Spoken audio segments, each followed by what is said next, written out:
Hi again guys, and welcome to another installment of the GT Sport Lap Guide series, and this particular installment was actually suggested to me to do by our very own Ness from the Patreon team. Of course you'll have heard him in his Gran Turismo 1 reviews amongst other things, and this is actually a great suggestion because it's in remembrance, or a tribute if you will, to Holden, who of course are going away in New Zealand and Australia. We covered that in the News Roundup series, so if you're unaware of that news, check that out. It's very unfortunate, but this is kind of a tribute to those. And of course this track is in Australia, in Bathurst, and it tends to be what I call the track, actually, Bathurst, although technically that's where the track is, not what the track is called. Of course technically it's Mount Panorama. And in terms of the history of the track, there were actually a couple of things that I had no idea about with this circuit, one of which is it's a street course. I thought that this was just a purpose-built racetrack in a similar way to, Silverstone and a variety of others. It's actually not. There are a number of people who live in houses around the track who you can only access via the track roads, and when it's not an official race, anyone can drive here. I find that fascinating. I had no idea. It certainly doesn't look like that kind of track to me, but apparently it's a street circuit. And interestingly, I've always found that the design of the track is almost half and half. Half of the track near the start-finish line is very square, long straights, 90-degree corners, almost like a city circuit, which seems appropriate for a street track, but then the other end of the track, where you get up into the mountain, if you will, is much more technical and flowing. It's almost like two tracks mashed together, which is an interesting trait of Bathurst, or Mount Panorama, and a relatively unique one. Now, in terms of that elevation change, for a track that only takes around 2 minutes in a competition machine to do a lap of, it has a massive elevation change, 571 feet. And of course that elevation change, in comparison to the very, very tightly enclosed walls of the track, almost Monaco style, are what give the second half of the circuit in particular that very distinctive flair, which can be very challenging for a beginner. Now, as always, these videos are not designed just to make you have the best lap time out there with this car that I'm using, just the Mazda for instance, because that doesn't really teach you anything. These lap guides are about more than just being a fast driver, they're about teaching you the track. Know the track, almost feel like you can be one with the circuit, because once you know the track, it doesn't matter what you're driving, and you'll naturally get quicker anyway. You don't need to just think, oh, what's my lap time? You'll get quicker over time naturally. And of course that naturally brings us to the portion of the video where we look at the lap itself. Now, all of the corners on this track have their own names, and I will be using those, and if you see the screen kind of freeze up and go black and white, don't worry, your video is playing properly. I just like to do that corner by corner if we need to get into a little bit more detail. Now, the first corner, after the pit straight of course, is Hell Corner, a 90-degree left, which you hit immediately off the start line. It can cause a huge pile-up, and it was actually referring to the fact that there is a tree off the side of the track where motorcycle riders could easily crash into if they went off the track, and that was kind of where it got its nickname. This corner, in terms of how you should approach it, is actually fairly simple. You need to do exactly what you'd think, which is be right over on the right-hand side to give yourself the maximum curve you can, but more crucially than almost any other corner on the track, be very, very cautious of other drivers. This corner is less about being as fast as possible and more about being cautious. Now, obviously, if you're on your own like I am, you've got free run of the track, but most of the time you won't be on your own. And I personally find that this particular corner can kind of make or break a lap, if not make or break a race when you head off the line. It is easily the single most important place to watch yourself, and my advice here would be that if necessary, you might even want to hang back a little bit when you've left the line, if it's not a rolling start for instance, so that you don't get piled up into the corner, or at least try to get ahead of everything else by qualifying very quickly. But of course, again, that'll come with time. Now, once you've exited Hell Corner, you're onto the Mountain Straight. This is simple. Of course, it's one of two very long straights, this one and the Conrad Straight on the opposite side of the track. It's pretty simple. It's a straight. You've got a little bit of undulation in the road, more so than the other side of the track, and here you need to think about, of course, where you're going to position yourself for the long right-hander, but more so whether or not you want to try and weave out of the way of cars that will be trying to slipstream you or draft you. You can decide for yourself if you want to waste time doing that. I don't tend to worry too much, because as long as you're in the right position yourself for the next corner, which is Quarry Bend, you'll be okay. Even if a car slipstreams you and gets past you, it doesn't mean too much. So entering into that right-hander at Quarry Bend, this is a corner which can easily go wrong, and if you do go wrong, or if anyone around you goes wrong, it can immediately cause a pile-up. And that's one of the most common issues with racing at Bathurst. In a similar way again to Monaco, it's such a narrow circuit with either solid walls or loads of sand that any mistake on the part of anyone is going to have a huge knock-on effect. So for Quarry Bend, in the opposite way to Hell Corner, you need to be all the way on the left of the track, but also you can be a little bit more measured. You don't need to slam on the brakes and slam on the throttle and throw the car through the corner.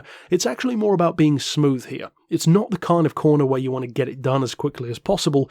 It's more a very, I would say, domino effect kind of corner. If you get this first right-hander correct, then moving up into the mountain, you'll feel that the flow is almost on point a little bit more. And I think many of you can probably feel what I mean by that. If you get this corner right, chances are the next few tend to fall into place as well. And speaking of the next corners, you have what I would say is probably one of the most challenging corners to get really, really good at, is called the cutting, and it's kind of a double left. You've got a very slight but rapid left kink leading into a very sharp, almost hairpin left where you get right in close to the wall, and I'm not sure if it is, but it certainly feels like the single narrowest point of the entire circuit. Now, overtaking here is out of the question. It might happen incidentally, but don't even try to. The only chance of overtaking around this double left is if somebody else smashes into the wall, and even then the track is so narrow, I would again say don't really try it. If you happen to go past them, great, but don't necessarily look for an opening here.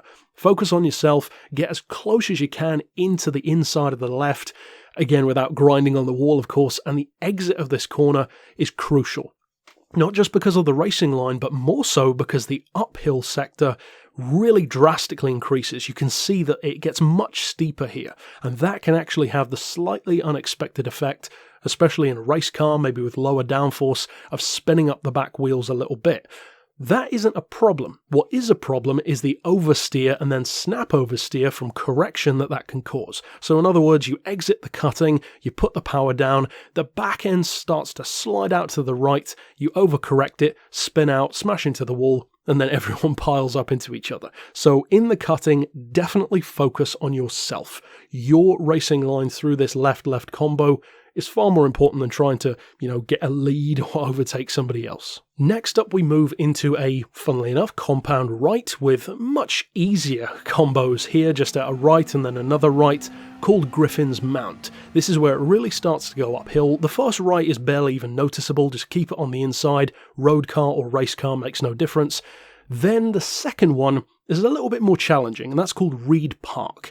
It seems like a flowing corner going into a right and then straight into a left, setting you up for the next left, but it's more deceptive than it seems. In a wider, faster car such as this Mazda, you can easily run a little bit too wide. So don't be worried to back off the throttle just a little bit until you learn the track even more. And of course, in a car that has even better turn-in or even more downforce, you can take the corner with more throttle, maybe even flat out in some occasions, such as a Formula car.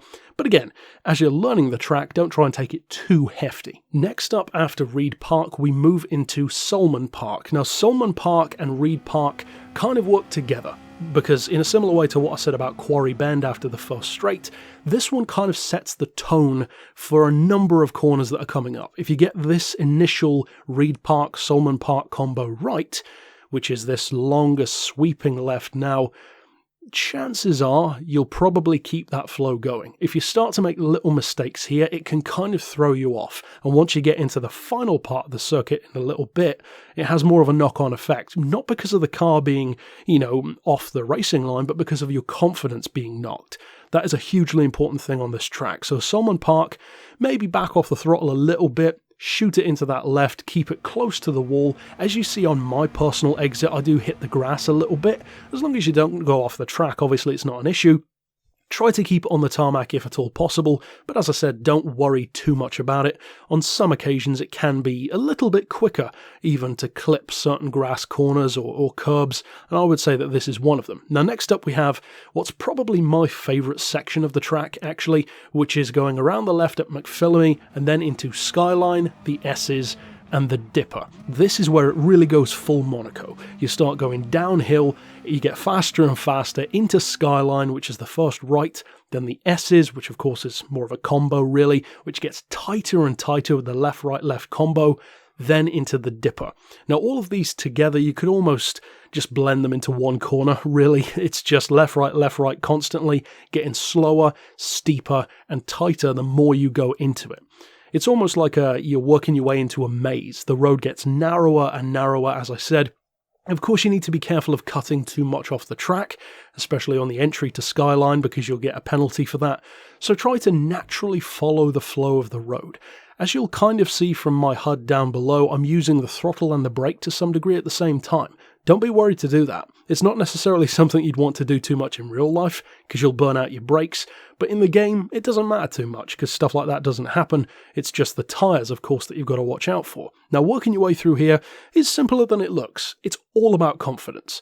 Try to treat it as a straight line if at all possible, make minimal left and right movements, because of course, with centrifugal force and various other lateral forces, I believe is the correct term, the car can begin to shimmy if you try and overcorrect from left to right too much, and that'll at best waste time, and at worst cause you to spin out. Again, especially if it's a car that can lose rear grip, like a GT3 car. Then though we work our way all the way down through the S's and the dipper, etc. to Forest's Elbow. Now Forest's Elbow is probably another one of my least favourite corners on the track, because it feels so slow. Now of course there are people who are faster than me and it probably doesn't feel slow to them, but for me, I tend to slow down quite a bit for this corner because I like to be very precise about it. Get really tight into the left, gives you a great opening onto the Conrod Straight, which of course is the longest straight in the game, or not in the game, on the track I should say, and getting this corner correct actually also depends a lot on who is around you. This is an easy corner to get wiped out on. In other words, somebody could come up behind you and use you as a brake.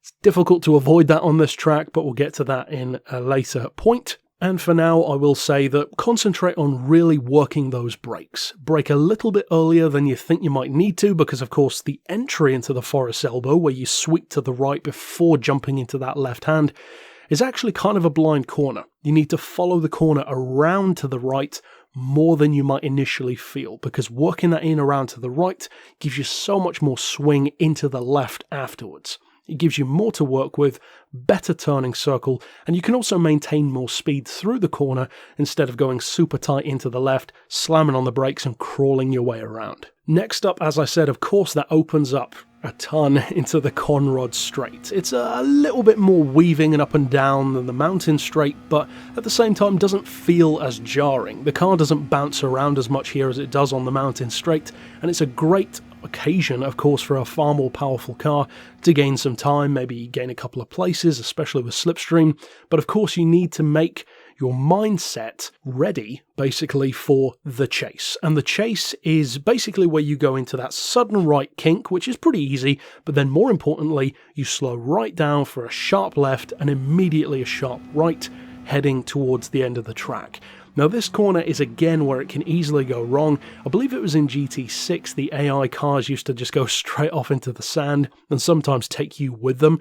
Unfortunately, real drivers should be better than that, but again, just like with Forest's Elbow, be careful of brake checkers. And then of course once you've gone through the chase, which is sometimes easier said than done, if you brake a little bit too late you will definitely know about it, trust me there, you lead into the final corner of the track, which is similar to the first one. Actually, it's another 90-degree left called Murray's Corner.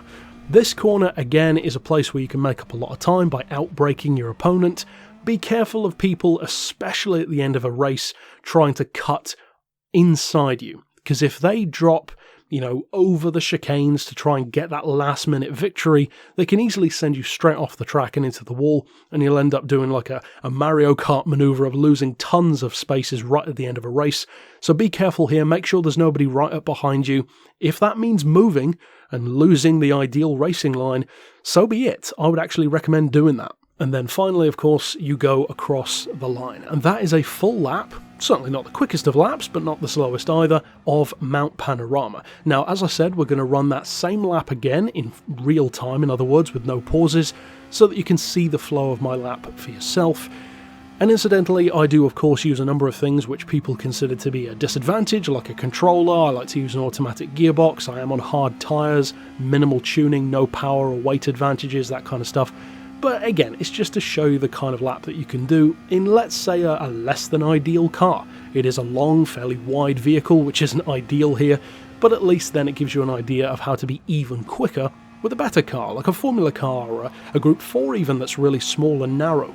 Now, in terms of hazards, I mentioned a lot of them, and of course this is one of those tracks where a number of the corners themselves are hazards, rather than other drivers, but in terms of the worst points, I would say that basically everything from Quarry Bend until Forest's Elbow, which in other words is where you begin climbing the mountain and coming back down at the other side, all of that section is the most hazardous portion, and the tighter the corner, the more hazardous it is. The cutting is easily the most hazardous corner on the track from your own driving point of view, because if you go into it too fast, you'll slam into the wall and lose a lot of time.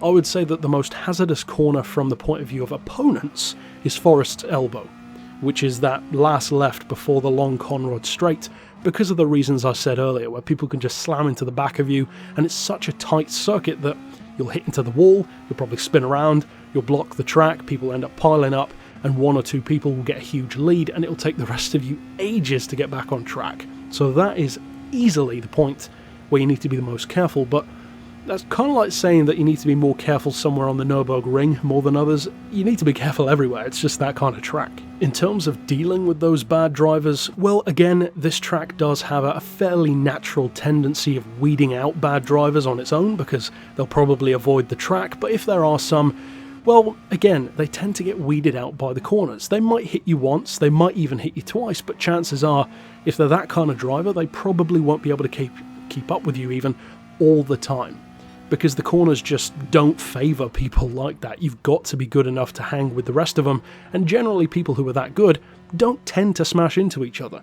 There are exceptions, but generally speaking it's not so bad. Once you get up around Skyline and the S's where you start going back down the hill, well then you can easily make up some time on bad drivers and start to get ahead of them. And finally, in terms of racing tips, endurance in particular, well, I would say that this is definitely a circuit where you need to watch your tyres more than your fuel. It's not a particularly long track, as I said, around 2 minutes.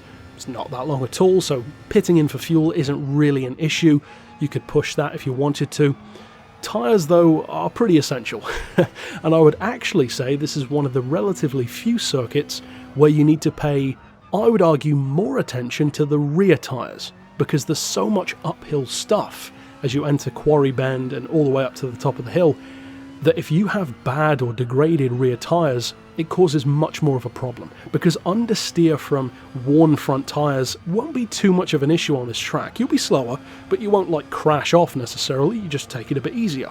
However, degraded rear tyres, you'll know about it real fast. After the cutting, as you climb the hill, you'll start spinning more and more. And because of the fact that so many of the corners on the track require you to get really slow down to like 40-mile-an-hour speeds, which the cars don't like to be doing anyway, well then when you power out of a corner, again, you're going to be spinning up the tyres, especially as you start to go down the hill in that culmination again at Forest's Elbow. So watch your tyres, especially the rear ones, fuel not so much, and of course be wary of bad drivers. You could say that about any track, but here you really do need to. In particular though, the worst place on the entire track for bad drivers is right at the start. Now if you start on a rolling start, it's not so much of an issue because you tend to be more single file or 2x2. When you're starting off the grid though, you get to that first corner so quick, it can easily pile up. You'll see it probably happen a lot. So be wary of that and counteract it, and chances are you'll gain yourself a few places. But overall, if you do use this lap guide, I hope of course you have a ton of fun on Bathurst, or Mount Panorama more technically. And of course, if you want to check out my other lap guides, click the playlist here on screen to see all of those. And until next time, I'll see you then. But for now, as always, thanks for watching.